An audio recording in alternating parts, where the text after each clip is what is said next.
Kapag nawala ka, dun ka mahal ng lahat. Dumating ka na rin ba sa punto na pakiramdam mo, ubos na ubos ka na? Yung sitwasyon na halos wala nang lumabas na luha sa iyong mga mata. Mga panahon na hirap ka nang makatulog sa gabi. Kakaisip kung kaya pa ba. Oo, kaya pa ba ng sariling pagod na sa dami ng mga problema kong daladala.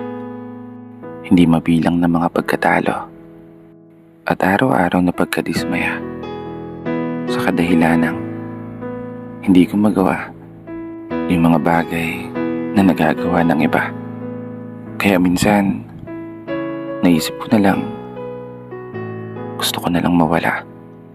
Gusto ko na lang maglaho na lang ng bigla.